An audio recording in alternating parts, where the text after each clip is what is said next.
Imagine this. You're the most powerful man in the world. Armies await your command. Empires rise and fall by your decisions. Yet before the world awakens, you sit alone in silence. The marble halls of Rome sleep. The city is quiet. And there, under the dim flame of a single lamp, sits Marcus Aurelius. Not in gold, not in armor, but in thought. Each dawn before the first soldier stirs, he writes, "At day's first light, I remind myself I was born to do the work of a human being. This is not just a morning routine. It's a battle plan for the mind." As Marcus once said, you have power over your mind, not outside events. And as Seneca wrote, he who conquers himself is the mightiest warrior. The question is, how did an emperor burdened by chaos master his emotions, his discipline, his destiny? Today we'll uncover the 5 a.m. Stoic routine. 8 laws to build unbreakable mental strength. Stay with me till the end, because these ancient truths could reshape how you face every single day of your life. Law 1:1. Begin before the world does its 5 a.m. The city sleeps. The world is still. Yet somewhere in ancient Rome, one man was already awake long before the empire stirred. Not a soldier, not a priest, but the emperor himself, Marcus Aurelius. In the dim glow of a single oil lamp, he sat in silence, writing words that would outlive empires. At dawn, when you have trouble getting out of bed, tell yourself, I rise to do the work of a human being. Think about that. The most powerful man in the world, commanding armies, shaping history, struggled with the same battle you do every morning, getting out of bed. But Marcus didn't just wake up early. He woke up with purpose. Because to the Stoic, the morning is sacred. It's not about productivity. It's about clarity before chaos. When the world is asleep, there's no noise, no judgment, no demand, just you, your breath, your thoughts. Marcus understood something modern science now confirms. Studies from Harvard show that early risers report 31% higher mental focus and 42% better emotional regulation throughout the day. The Stoics discovered this truth 2,000 years ago. The first hour of the day is the architect of your mind. When you control your morning, you control your mind. When you control your mind, you control your life. So Marcus made dawn his discipline. He didn't seek comfort, he sought control. He wrote not to boast, but to remind himself, today I begin again. Because life is not won in grand moments, it's shaped in quiet ones. The Stoic wakes not to chase pleasure, but to prepare for pain. Not to escape struggle, but to meet it with strength. And when you rise at 5 a.m., you don't just gain time, you gain territory. Territory in your own mind. Think about it. The first thing most people do in the morning is reach for their phone, 1,000 voices flooding their peace. But the Stoic starts with silence. Silence is not emptiness. It's space for wisdom to speak. Seneca once wrote, "If a man knows not which port he sails, no wind is favorable. Your morning sets your course. Without direction, every distraction becomes a storm." So here's your Stoic exercise for Law 1. The 5 a.m. reflection. Wake before the world. Sit upright, breathe deeply, and ask yourself one question. What must I do today to be proud of myself? Write it down, just one line. That's it, because transformation doesn't start with motivation, it starts with movement. Don't wait for the world to give you peace. Create it. You see, the Stoic doesn't wake early for the sunrise. He wakes early for the silence before it. In that silence, your mind becomes a blade, sharpened by intention, tempered by repetition. Epictetus said, first say to yourself what you would be, and then do what you have to do. The morning is where you decide that. Every dawn you conquer is proof you are stronger than your excuses. So tomorrow, when your alarm rings and your comfort whispers, stay. Remember this: Marcus Aurelius faced that same whisper and rose. Because greatness doesn't wake up by accident. It wakes up by discipline. You are not waking up early to impress anyone. You are waking up early to remember who you are. 5 a.m. is not just an hour, it's a mirror. It reflects what you value most: comfort or courage. And each day you choose courage, you forge an unbreakable mind. So rise before the world does. And as the light touches your face, whisper the words Marcus once wrote. When you arise in the morning, think of what a privilege it is to be alive, to think, to love, to act. That's the beginning of mastery. That's how the Stoic greets the dawn. And once you've mastered your morning, you're ready to master your mind. Law 2, rule your thoughts or they'll rule you. Imagine standing on the balcony of the imperial palace, the city below still asleep. You're the emperor of Rome. Armies obey your word. Yet your greatest enemy isn't out there. It's in here. Marcus Aurelius faced wars, betrayals, and plague, but the fiercest battles were the ones inside his own mind. In his meditations, he wrote, "You have power over your mind, not outside events. Realize this, and you will find strength." That sentence, 16 words, defines the core of Stoic power. Control your thoughts or they'll control you. Think about how many times you've lost a day, not because of what happened, but because of what you thought about what happened. A harsh comment, a bad result, a delay, none of it destroyed you. What hurt you was your interpretation. Perception is the battlefield. Modern neuroscience agrees. Studies from Stanford University show that over 85% of our daily stress doesn't come from real danger, but from our interpretation of neutral events. The Stoics called this the discipline of perception, to pause, to question, to choose your response. Epictetus, once a slave, said, "It's not what happens to you, but how you react to it that matters." He had nothing, no freedom, no wealth, no power, yet he was freer than most emperors because he ruled his thoughts. Marcus knew this truth well. He lived in chaos, wars at the border, politics in the Senate, loss in his family, yet his writings are calm, grounded, even compassionate. Why? Because he trained his mind to separate what he can control from what he cannot. Every time anxiety whispered, he would ask, "Can I control this? If yes, act. If not, let it go." Try it. The next time stress hits, pause for 3 seconds. Ask yourself that same question.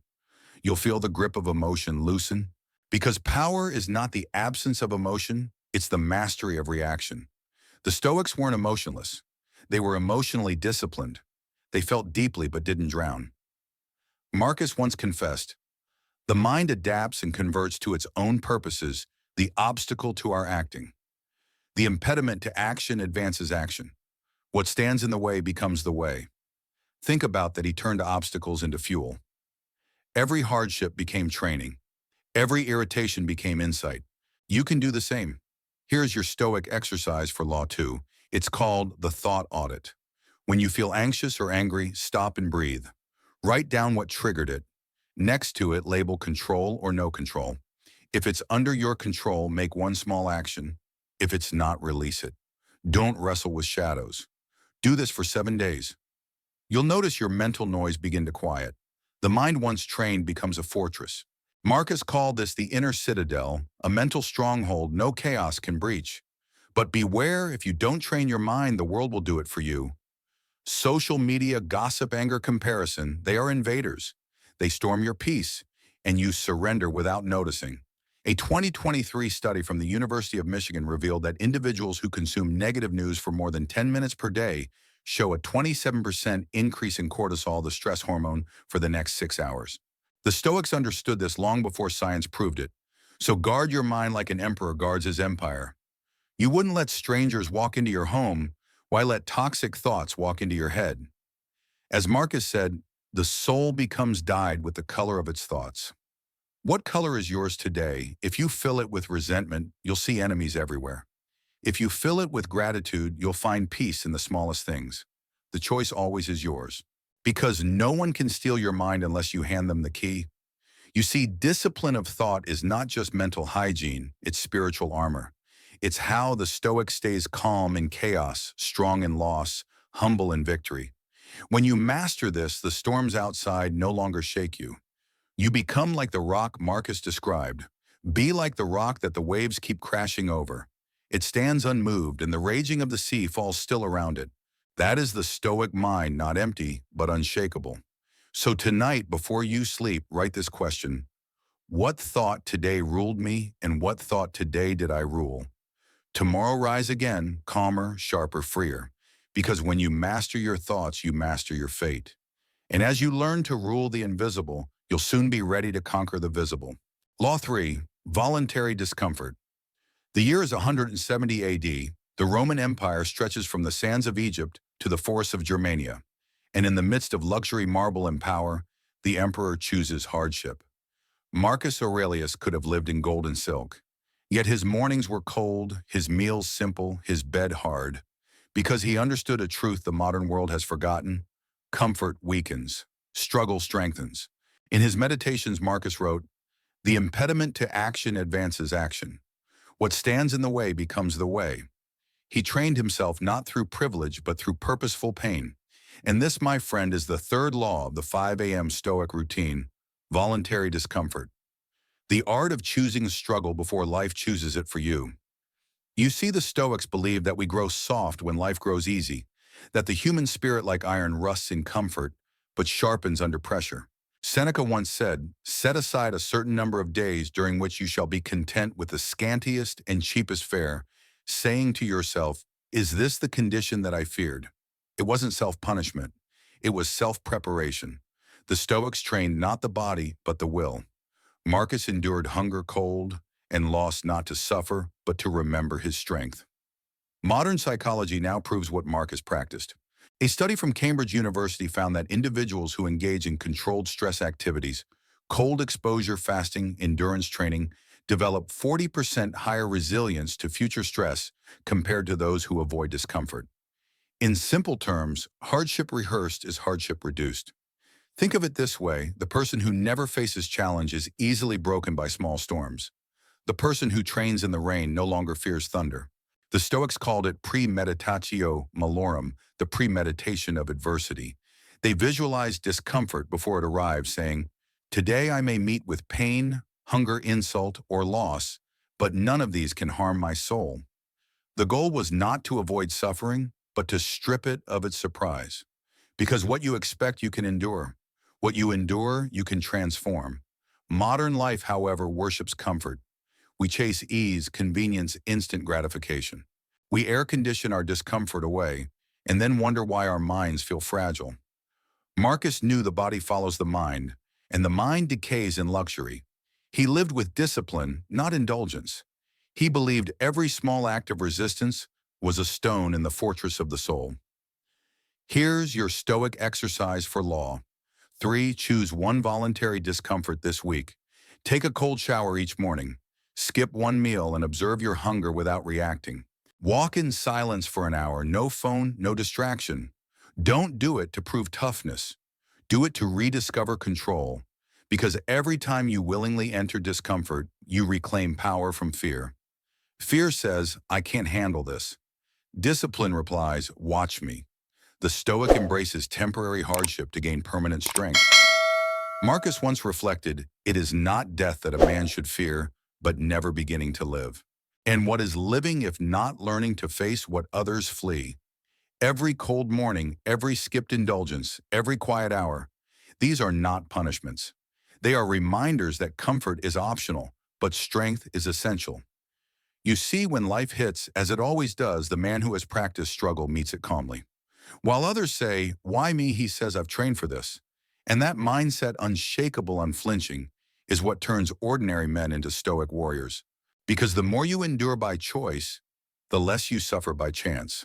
Marcus's life was filled with storms, betrayal, war plague, yet his mind was untouchable.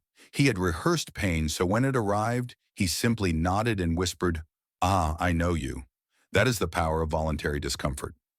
Modern Stoics who practice this report a shift not just in strength, but in gratitude. After fasting, a simple meal feels divine. After silence, a conversation feels sacred.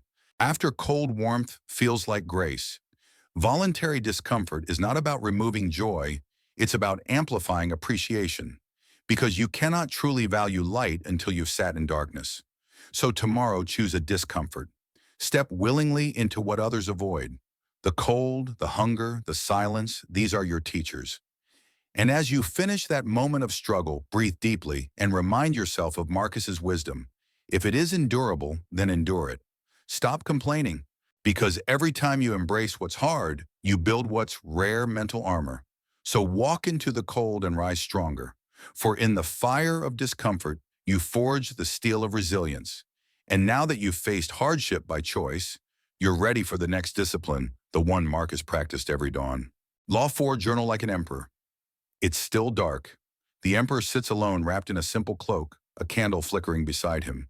No council, no audience, no throne, just ink, silence, and his own thoughts. This was Marcus Aurelius, the ruler of Rome, writing not to command others but to command himself. In that quiet hour before dawn, he wasn't composing decrees or speeches.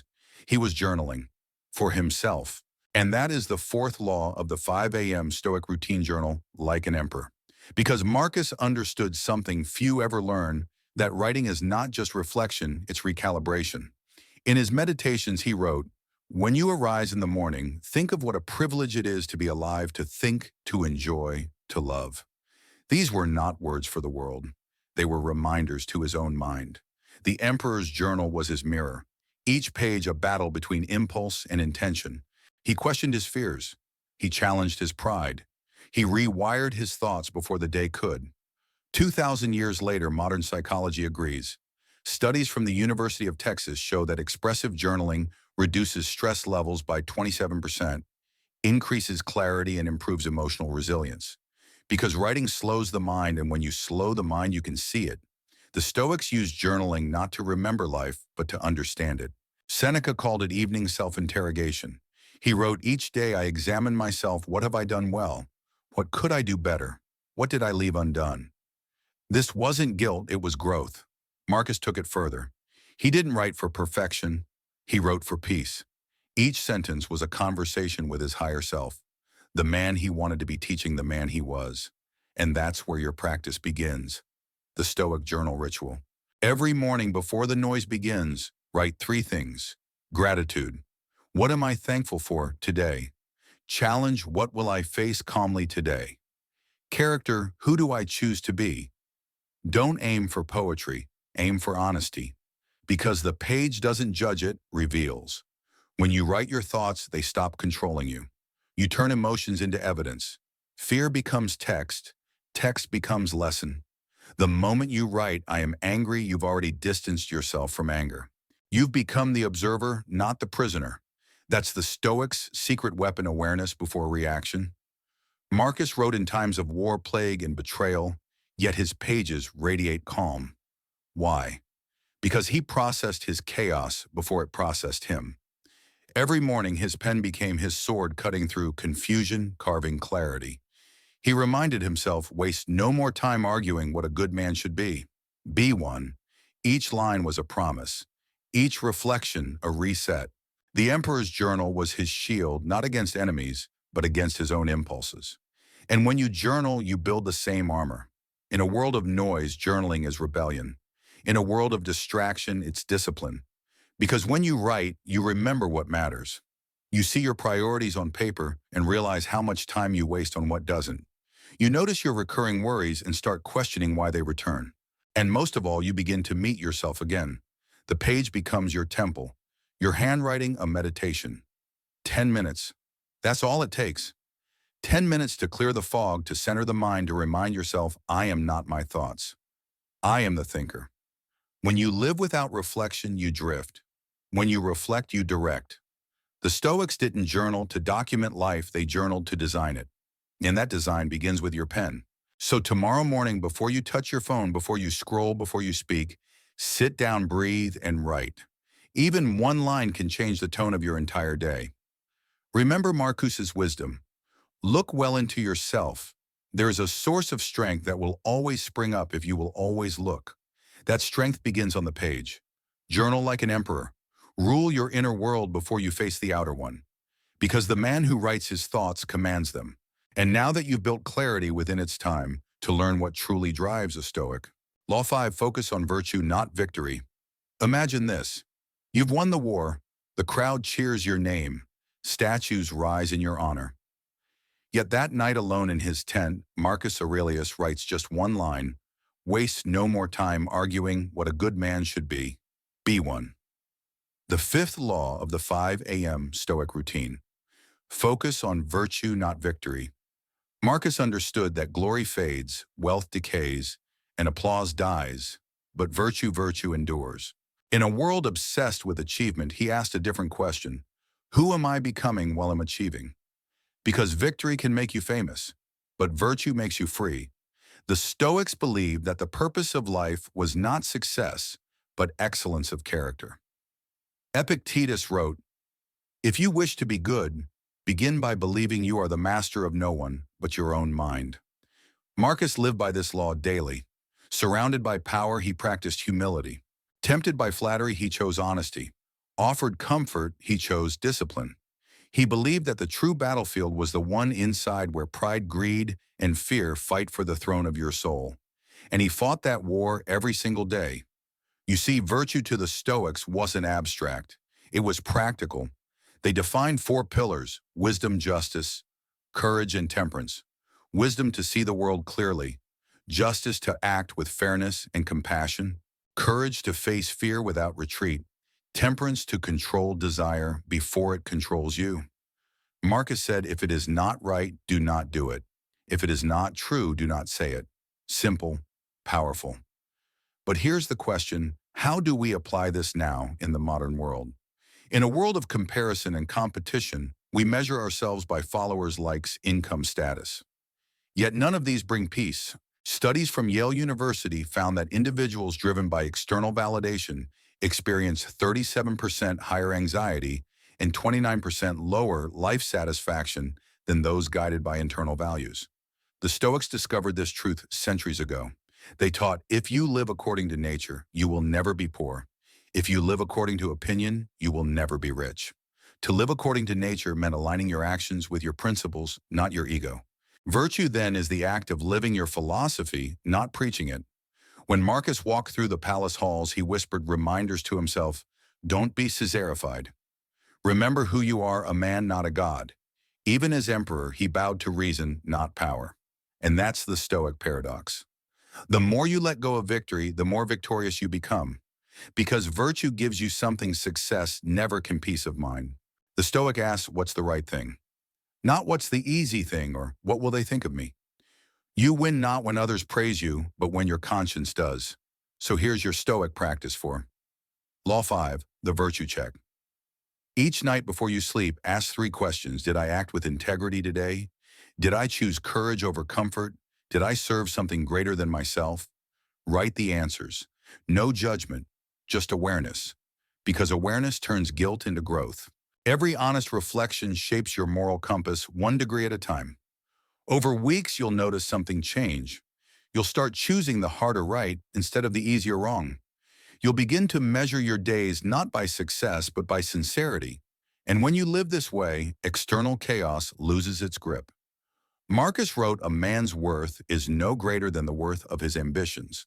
So what are yours? Fame, control, or character? Because character, that invisible strength, is the foundation of everything unshakable. When victory fades, virtue remains. When status falls, integrity stands. Virtue isn't about being perfect.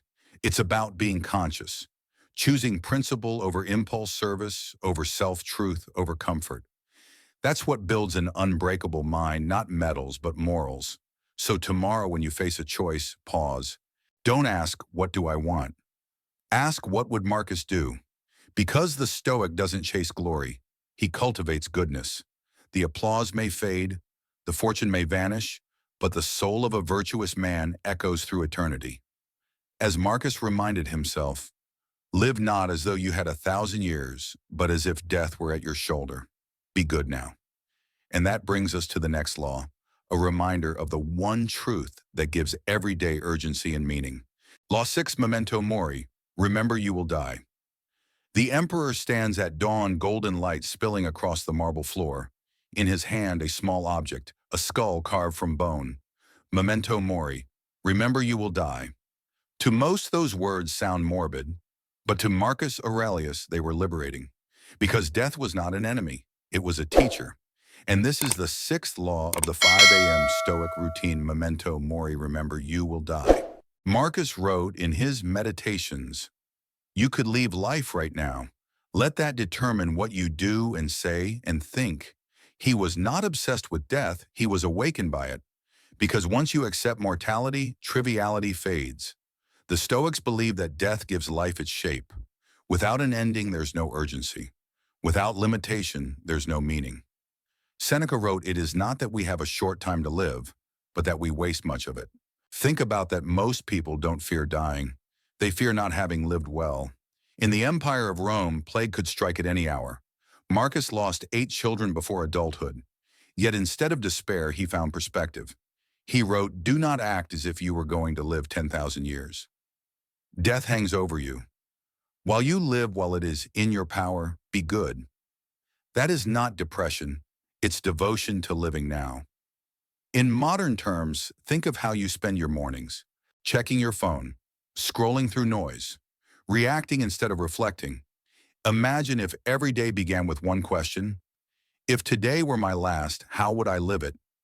That question can rearrange your entire life. Psychologists at Harvard found that individuals who regularly contemplate mortality experience 35% higher life satisfaction and are more focused on meaningful goals rather than material ones. Why? Because death sharpens focus. It removes the unnecessary. Marcus practiced this daily. When generals boasted of victories, he asked, "Will this matter when I'm gone?" When senators argued for power, he whispered, "Soon we will all return to dust." And yet instead of sadness, he smiled, because he understood mortality is what makes every sunrise sacred. Memento Mori was not about gloom, it was about gratitude. To the Stoic, remembering death meant awakening to life. Every breath a gift, every friend temporary, therefore precious. Every sunrise a reminder that you still have time to act with virtue. Marcus didn't need endless years, he just needed this one lived well. And so do you. Here's your Stoic exercise for law 6. Every morning before checking your phone, go outside. Watch the sunrise and whisper to yourself, "I may not see another." Let me live today well. Feel the air in your lungs, the warmth on your skin, the pulse of your heart. That's life. Not your schedule, not your inbox, this.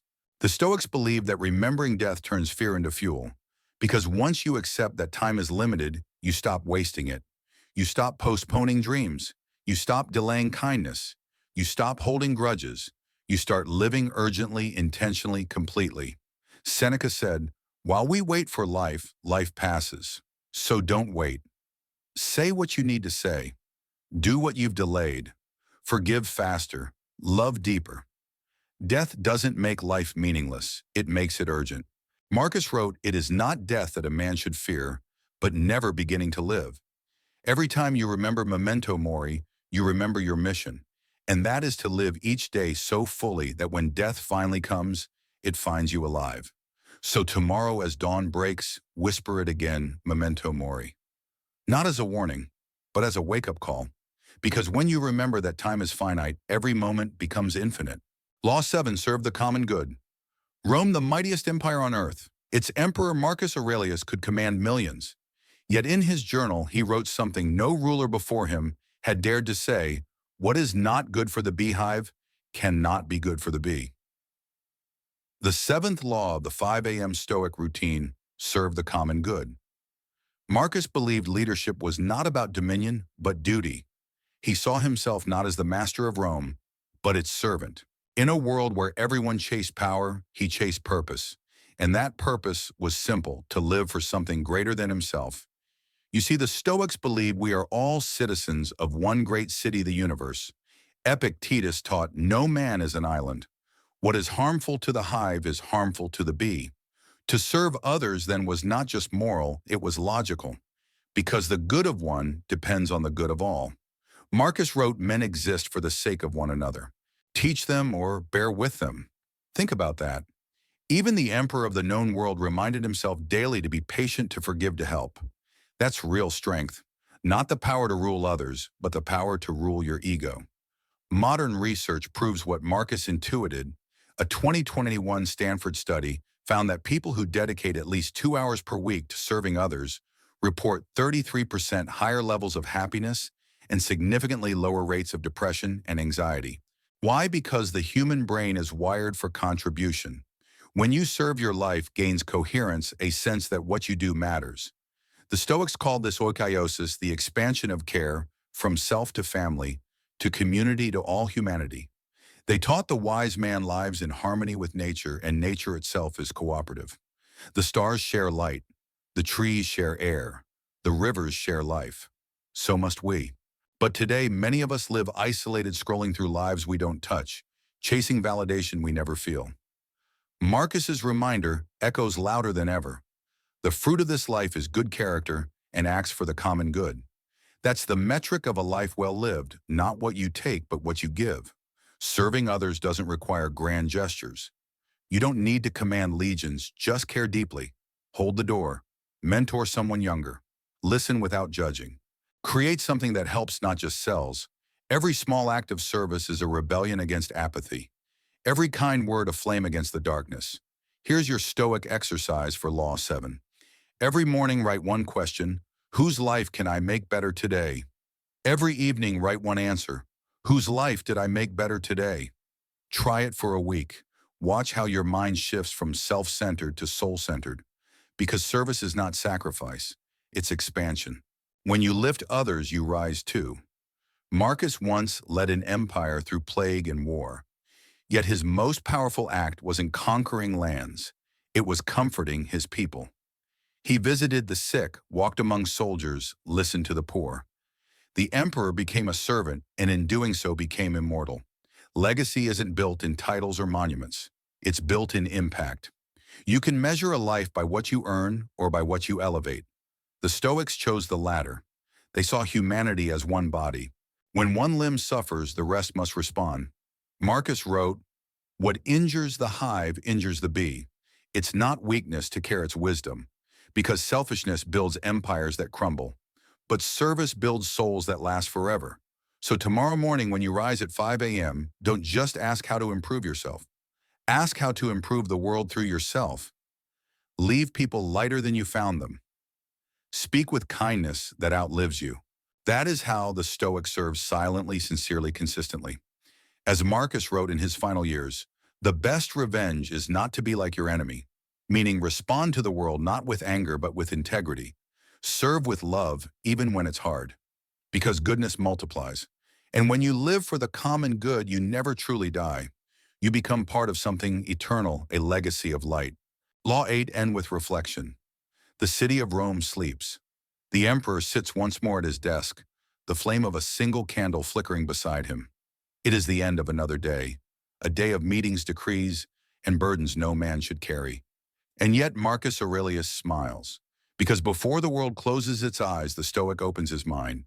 This is the 8th and final law of the 5 a.m. Stoic routine, end with reflection. Marcus wrote, "When you arise in the morning, think of what a privilege it is to be alive. But when you rest at night, examine your soul." The Stoic day begins with intention and ends with introspection. Because life unexamined becomes noise. Reflection turns noise into knowledge. Every night before sleep, Marcus practiced a ritual. He would review his day as if he were his own teacher, not to condemn but to correct. What did I do well? Where did I fall short? How can I be better tomorrow? This wasn't a diary of emotion. It was an audit of character. The Stoics believed the mind must be trained daily like a muscle. Just as soldiers clean their armor each night, the philosopher cleans his thoughts. Seneca wrote, "Each day I question myself. When the light has been removed and my wife is silent, I examine my entire day and measure my deeds." That practice, humble, consistent, is what transforms wisdom into habit. Because the unreflected day is a wasted lesson. Reflection, then, is not about guilt, it's about growth. In modern psychology, this is called metacognition, thinking about your thinking. Studies from Oxford University reveal that people who practice nightly self-reflection increase their emotional regulation and decision clarity by up to 42%. In other words, reflection is mental maintenance. And like the Stoics knew, neglect your inner world and chaos will invade it. So how can you practice this today? Here's your Stoic exercise for Law 8. Before sleep, find silence. Turn off your screens. Light a candle if you wish. Then ask yourself 3 questions. Did I live according to my principles today? Did I react with wisdom or with emotion? What can I do better tomorrow? Write your answers. Be honest, not harsh. Because reflection is not self-punishment, it's self-education. Each answer is a map to your better self. When you write, you see yourself clearly stripped of illusion. Marcus said, "Look within. Within is the fountain of good, and it will ever bubble up if you will ever dig." Every night he dug deeper into himself. And what he found was not perfection, but peace. Because peace is not the absence of mistakes, it's the presence of awareness. The Stoic doesn't strive to be flawless. He strives to be awake. In that awareness, you build calm, the kind that lasts. So tonight, when the world grows quiet, do as Marcus did. Sit alone. Breathe deeply. Replay your day, not as a critic, but as a craftsman refining his art. Ask, did I live as I wish to be remembered? If not, tomorrow begin again. Because each morning is a rebirth and each night is a reckoning. The Stoic lives in that rhythm. Dawn prepare. Day act. Night reflect. And through that discipline, life becomes deliberate. Marcus once wrote, "When you arise each morning, think of what a privilege it is to be alive. When you rest each night, be grateful you had the chance to serve." That's how a king stayed humble. That's how a man became immortal. Because wisdom isn't learned in the morning, it's earned at night. So tonight, write one final line. Today I live with purpose, tomorrow I'll live with clarity. Then rest. You've done your work. You've lived like a Stoic. And as you drift to sleep, remember the unexamined life may be easy, but the examined life is extraordinary. The 5 AM Stoic routine. 8 laws to build unbreakable mental strength. Rise early, live rightly, rest wisely. That's how Marcus Aurelius became unshakable, and how you can too. If this routine spoke to you, don't just watch, practice. Tomorrow at 5 a.m., rise before the world does. Sit in silence. Write your first line. Live your first virtue. Remember, wisdom only lives when it's applied. The Stoics didn't just think, they trained. So tomorrow, make your morning sacred. And if this message ignited something in you, that hunger for discipline, calm, and purpose, then join us. Subscribe to Making Life Better, where we master timeless Stoic lessons to sharpen the mind, strengthen the soul, and lead with the same grace and grit as Marcus Aurelius himself. This is more than a channel. It's a movement of thinkers, warriors, creators. Now tell me in the comments one word that defines the mindset you'll live by after today. Let's fill the comments section with fire. Mine Stoic,